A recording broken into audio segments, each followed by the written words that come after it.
పరిస్థితులు మారుతాయా అంటే అలా మారే పరిస్థితి ఏముండదు. కొన్ని చట్టాలు మనకు అనుకూలంగా అంటే ప్రజలకు ఇబ్బంది కలిగించే విధంగా ఉంటే దాన్ని మార్చాల్సిందే. దానికి మనకు వివిధ అమెండ్మెంట్స్ ఉన్నాయి. ఐపీసీలో మొత్తంగా 511 సెక్షన్స్ ఉన్నాయి. ఆ సెక్షన్స్ని ఇప్పుడు ఎంత చేశారంటే భారతీయ న్యాయ సంహిత దాన్ని 350 సెక్షన్స్గా మార్చారు. అంటే 153 సెక్షన్లను తీసేసారు. అందులో ముఖ్యంగా కొన్ని ఏవైతే వాళ్ళకంటే ఉన్నత వర్గాలకు కానీ లేదా ఇన్ఫ్లుయెన్స్ చేసుకునే వాళ్ళకి కానీ వ్యతిరేకంగా ఉంటే దాన్ని ఈ చట్టం ద్వారా అనుకూలంగా చేసుకున్నారు. ఒక్క ఉదాహరణ చెప్తాను నేను. రేప్ అనే చట్టం ఉంది.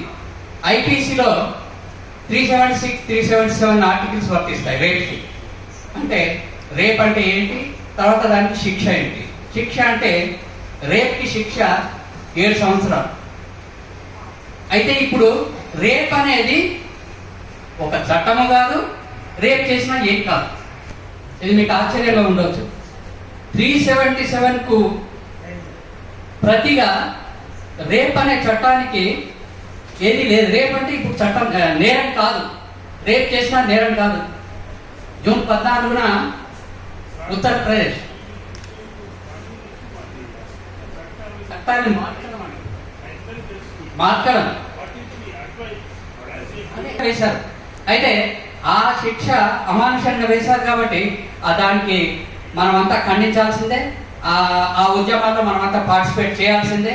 దయచేసి మీరు అలా అడ్డుకోకండి, ఎందుకంటే ఫ్లో అయిపోతుంది అంటూ ఇంతటితో ముగిస్తున్నాను.